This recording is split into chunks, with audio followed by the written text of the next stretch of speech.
Our second match today, and it's of course the last game that Aston Villa play before they come to Wembley next Saturday to face the Spurs in the Football League Cup final. A match, of course, that is exclusive to ITV. You can see it next Sunday.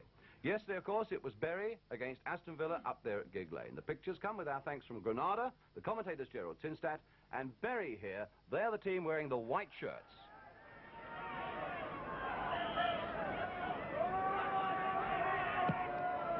Pulled back a little too far, but very cunningly helped on by Murray, and out of it, Bury get a corner.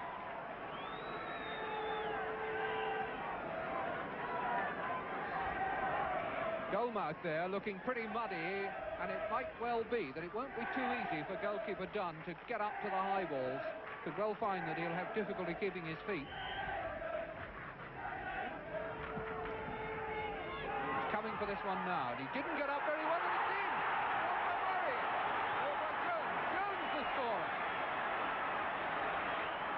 George Jones putting Bury ahead after 6 minutes. Eccleshare to take it. Coming into the sun, and a good header from White. Rudd stayed on his edge. Dunn stayed on his line. He did the right thing.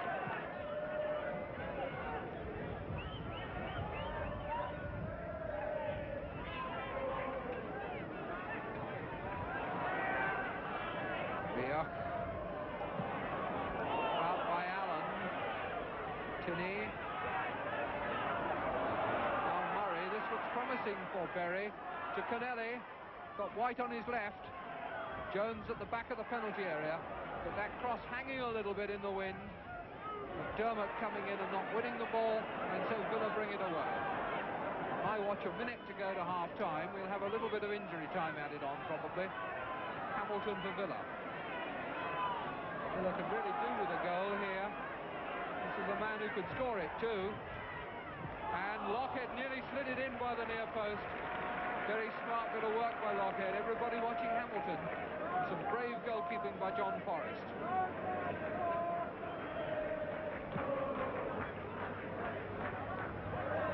White beating Turnbull in the air. And White again! Tom White did well to get above Turnbull for the header, and when Jones was blocked, it was again White who was quick to see the chance. Rioch. Good interception by McDermott again. And Jones. More problems for Villa in the second half. Looked as though he'd run himself into trouble, but he's just taken 2 men out. Rudd still going. And now Connelly. Rudd, and he scored!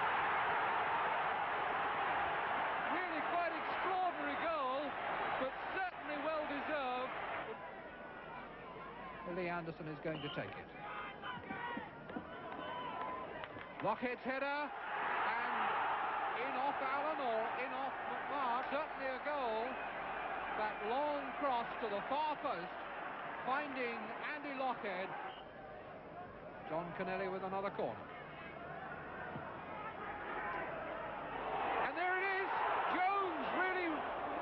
Scored there. He was 4 feet from the line, no more. Swung at it, and goalkeeper Dunn's body was in the way.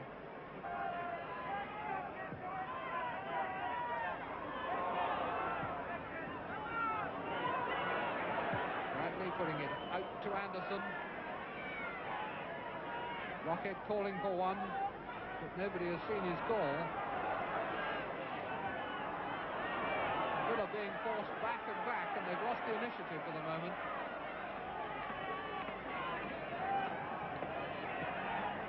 And now they've lost the ball as well. McDermott to Rudd. Jones really stretching his legs. Long striding player, very long pace. And there's a good cross, and there's a good goal! What a very good goal indeed! Which is not to be encouraged, but certainly to be understood. So the Villa were beaten, but they're on their way to Wembley to prove it. They've even brought out their own brochure, Aston Villa Wembley 71, brought out by the players. We have 2 of the players in the studio today as our guests. On the right, George Curtis, the club captain. With him, David Gibson. With the pair of them, of course, Jimmy. Well, in fact, George, I'm very pleased to see you here today for many reasons, but for the viewers to explain, I think this man did more to get Coventry from the 3rd to the 1st Division than I did myself. And I'm not surprised, George, that Aston Villa's fortune have taken a turn for the better since you've been there. But realistically, have you got a chance next Saturday afternoon? Well, as you know yourself, we've always got a chance. The match is never lost until it's finished. But Spurs are in brilliant form at the moment, and Aston Villa didn't play very well yesterday. No, but we've played well against Manchester United and any team who are in us, and I can't see why we can't play well against Tottenham. Yeah. David Gibson, hero of Leicester fans, would you agree with George? Yeah, I would agree with that. I think anybody that's seen the 2 Manchester United games must give us a chance. I would give us more than a chance. You mean your favourites?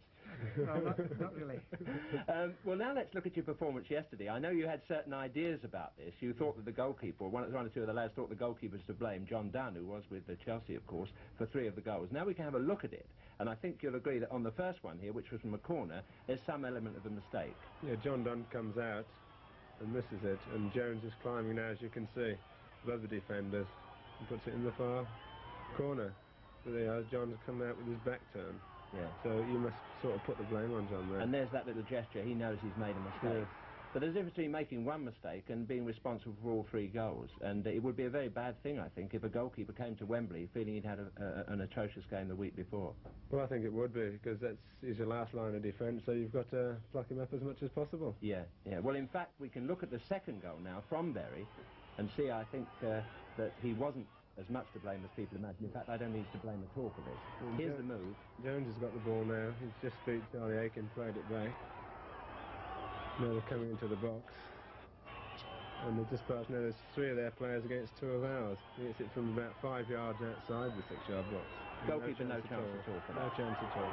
What about 3 against 2? That's a bit dangerous these days. Do you normally do that, your defensive Villa? No, it's the first time I've seen them do it for about 10, 12 matches. It's very unusual. I don't think they'll do it next Saturday. Was there mind on next Saturday when that happened? Mine could have been. You never know.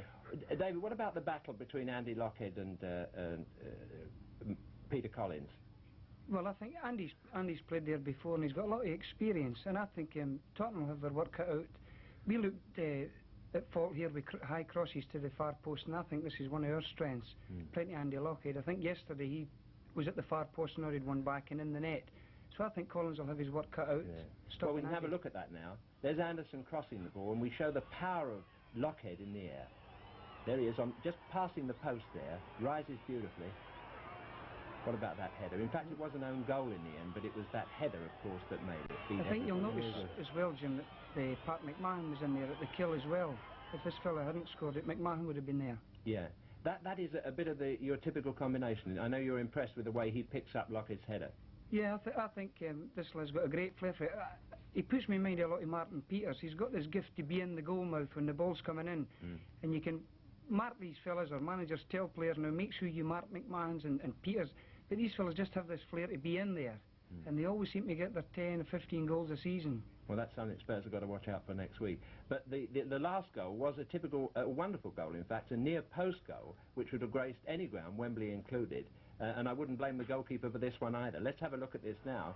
As good a goal we've seen, of this type. And was played up to the wing there, and he's beaten Brian Tyler. Ryan sort of tries to tackle him, and just misses his tackle, and he brings it out. Fights well there. Fights well, and he plays it across goal. But look at Tommy Fred White. Turnbull goes up and misses it, and Tommy White, it's a great diving header. Well, that's the brother of the late John White, Tommy White, who used to be at Blackpool as well, and Crystal Palace, I think. You know, quite a player. But we haven't got to worry about that now. What you've got to worry about is Spurs. What really impressed you in the Spurs side? Well, I think the match will be won or lost by both defences. You know, Spurs like to use the eyeball, and they've got 2 good people up front, and Aston Villa the same. Yeah. And I think whichever defence masters the other forward line will win it. Well, I saw Spurs against Nottingham Forest last week, and in it, not for your benefit, but it turns out to be for your benefit, I saw one of the most brilliant flashes of football that I've seen for a long time. It typifies the Spurs style, typifies their ability to think quickly and lay the ball out about first time. Just watch this now, how many first-time passes there are, how quickly their minds work. They're all first time. Mullery plays it through first time, doesn't need to control it first. That was slightly adrift, that, but when you play it as quickly as that, you're going to make some mistakes. Look at this delicate touch. That one went wrong, but then they get back again and they're back into their old rhythm. This is the sort of thing you're going to have to defend against next week. And finally, their ability off the knee to set up that shot. Chivers and... Jimmy, as well, I think Wembley being an open game will help us as well. You know, it's frustrating for our lads to play in the third division, playing against packed defences. Yeah. And I think it's an open game. McMahon and Anderson, Hamilton, Bruce Ree have shot. We've a good chance. What a salesman you are. I'm fascinated by the prospect of next week, but thank you very much for coming down to London, all the way down here. But I think you've gone back with a better idea of what happened yesterday than you had before. Thank you, anyway. Thanks, Jim. Thank you.